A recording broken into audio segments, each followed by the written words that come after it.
Retro lunch break. Yes.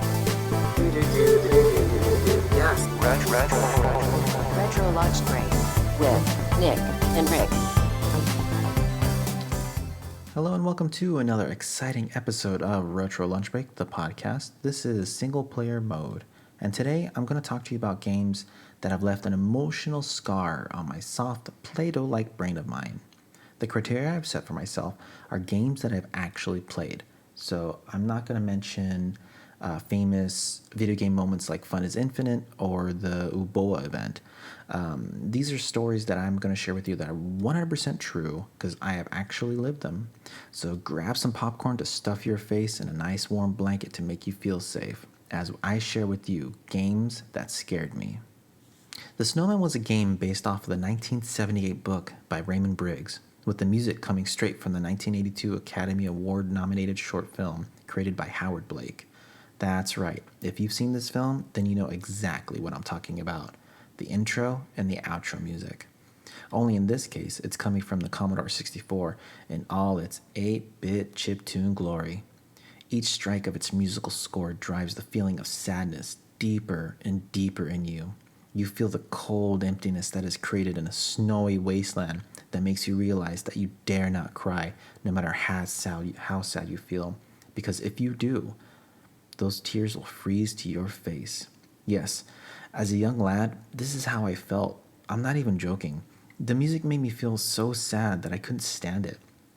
Here was my first taste of how emotionally moving a video game could be for me. But guess what? There's more.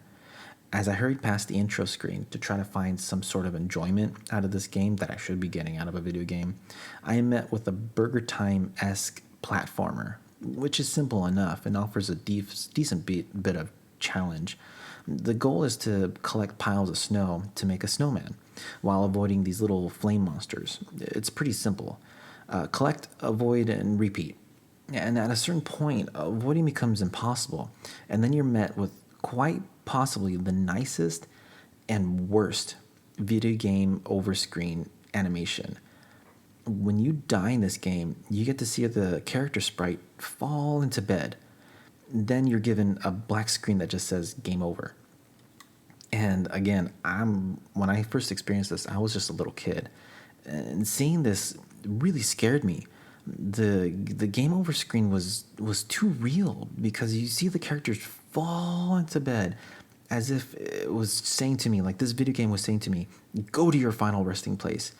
And then it just goes game over. I think I played this game a total of 5 times when I was younger, and I never wanted to play it again. And here I am still regretting the day I played The Snowman on the Commodore 64, a game that left me so cold inside. I dare not recommend that you try to find this game and play it for yourself, unless you want to feel as cold as Jack Torrance did at the end of The Shining. Our next Commodore 64 title takes us to the world with much faster action compared to our last one. Imagine now as you become an elite special operations soldier. That's right, I'm talking about the Green Beret, otherwise known as Russian Attack. At the very beginning of this game, you're given your mission, rescue the hostages. And right off the bat, you're given this 8-bit version of 4 people tied up with armed guards running across the screen. How is this imagery okay? Because it wasn't for me. The horror of seeing these people tied up and surrounded by people with guns, the sheer thought of this made my young mind feel fear for the lives of those people in danger. And I know what you must be thinking. This is just a game. And you're right, it is. It was also a game I played at a very young age, and my imagination was on overload when I saw this. So put yourself in the shoes of the soldier. I felt that I needed to save the hostages, and it was a lot for my tiny little shoulders to bear. Something about the audio capabilities of the Commodore 64 only made this experience worse, as it drove this fear into my heart. Not only did the opening screen bother me to the core, but at the very start of the level, you get this sound of an alarm going off, and hearing the sound was the stuff of nightmares, my nightmares. Not only does the sound bother me, it also puts this overwhelming stress at the very start of the game, because here you are, a special operations soldier. You should be able to handle this no problem. And you're in there to try to save lives. And what's the first thing that happens? The freaking alarm goes off, telling everyone and their mamas to come and get you. To this, I say, no, sir, no, thank you. Next, we're moving into the Sega Genesis era, and here we have Spider-Man versus the Kingpin. Now, this is a pretty cool game, considering that it's like something out of the comic books. So imagine that you get to play as Spider-Man, and you're just enjoying another simple day. And on the news is the Kingpin claiming that you, Spider-Man, you've set a very large bomb that's going to explode after 24 hours if a ransom is not paid. So you take your spider sleuthing capabilities and you discover that 5 of the more famous enemies have keys that can disarm the bomb. So you take your spider fists and you take on Dr. Octopus, Lizard, Electro, Sandman, and Hobgoblin. Now this sounds pretty action-packed already, but the true villain in this game is the gameplay, because this game is hard to play, like really hard. The jumping can be really clunky and like super difficult to pull off, and the bad guys have unlimited ammo, and the web fluid can drain really, really quick if you're not careful. So if you add up all of these, that's the true challenge. So imagine yourself in your younger years, and you get past all of the villains, and you get all the keys, and you take your spidey booty deep into the belly of the lair of the Kingpin, and you have to take on all the villains again in a boss rush, while trying to disarm the bomb at the same time. And boom, you get it done. Well, maybe not boom, but you've done it. You've disarmed the bomb, and the city is saved. You give yourself a spider high five. After a second of celebration, you steel your spider self to take on the mastermind of this whole evil plan, the Kingpin, and he has taken Mary Jane captive to boot. This fight is nothing compared to the rest, and to make matters worse, Mary Jane is being slowly dipped into a vat with these tall flames reaching upward towards the love of your spider life. This scene has been etched into my brain for all this time. This scene not only teases at the loss of Mary Jane, it actually shows her being dipped into fire and boom, gone. Forever. Leaving Spider-Man kneeling next to the vat as she is gone. And that's it, you lost her. This is game over. And what a cruel scene for a video game. Game over, and you're still alive. On the other side of the 90s console war was the Super NES. And there we have the next title of the game that's haunted me since 2005, around the same time that YouTube came to be. And now I'm kind of dating myself here because I've been using YouTube for ever since then, and somehow, some way on YouTube, I found a Let's Play of a title of a Super NES game that was never released here in the States, and that game was Clock Tower, and somehow my curiosity got me to watch this Let's Play of it, and it was totally in Japanese, so I didn't know exactly what was going on. All I knew was that I could see a girl who, with the striking resemblance to Jennifer Connelly, being chased across the spooky mansion by a deformed child with this giant pair of scissors. And that was it. That's all I knew about this Super NES title. And this was enough to cause me to have nightmares. But also, this game carries with it an extraordinary connection to the channel, as Nick and I, got to experience this game for the firsthand and during last year's Halloween Spooktacular. If you have the time, I recommend that you watch it, as the fear I express is really real, and there are a few times where the game really got me good. In the spirit of Halloween, I wanted to put a fun spin on our next story and try to impersonate Heath Ledger's Joker.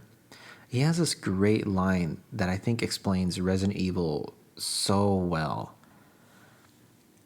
You see their morals, their code. It's a bad joke. Dropped at the first sign of trouble. They're only as good as the world allows them to be. I'll show you. When the chips are down, these civilized people, they will eat each other. And here we have the beauty of what scared me when I played Resident Evil 2. From the get-go, that game is about zombies. It's about survival. It's about trying to stay alive while everything is out to get you. It's expected, which can take the fun away from it. Then there's this moment, a true moment of directing beauty. You see, certain scenes can develop tension by using a cutscene or presenting you with a challenge that is multiple zombies with little to no ammo. A puzzle within itself, yes. Yet true fear is felt simply by walking through a library. Simple exploration, then bang, you fall through the floor. Out of nowhere, there's chaos. When I first played this, it got me so good. I still remember it to this day. And that is how Resident Evil 2 scared me. Our final game brings us to the realm of computers. Here we have a PC adventure game developed by Sierra. As the whole world is playing Myst, I had shivers. Now imagine this. You are left alone to spend the night in a mansion/museum that is dedicated to everything weird from all over the world and throughout human history. As you make your way through this seemingly abandoned museum, you quickly discover that you're not alone, as spirits are anywhere and everywhere, and they have already taken the lives of 3 people 15 years ago. Your only chance at surviving the night is to take on all the numerous puzzles that hide these clay pots that you can use to trap the spirits. And in doing so, you can unravel what happened to those that came before you. This game was so epic when I was younger. Going throughout the museum really gave a sense of isolation and creepiness that didn't stop me from playing the game. And the true mood setter was the music. Oh, the music from room to room really kicked up the scary level to a notch and completed the feeling. And what was that feeling, you ask? Well, if you were in a room that was themed about torture devices, there was a song for that. If you were in a room that was themed about a madhouse, there was a song about that. If you were in a room that was actually a maze that you could easily get lost in, there was a song for that. And here's where the torture started. It's not that the music was bad. It's that my older sibling would play this game into the wee hours of the night while I was trying to sleep. So the sounds, the music would creep into my brain and cause me to have nightmares. And imagine waking up at night and realizing that your older sibling has been stuck on the same puzzle for 5 days straight, causing you to listen to that same creepy, scary song over and over, night after night.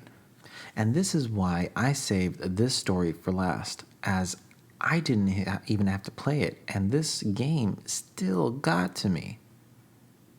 And there you have it. These are the games that have literally scared me. If you have any games that have scared you, please comment below. If you enjoyed this content, please subscribe and share, as it helps grow the channel. Thank you so much for spending your time with me. Happy Halloween. Be safe, and we'll catch you next time. Thank you very much. Bye. Retro lunch break.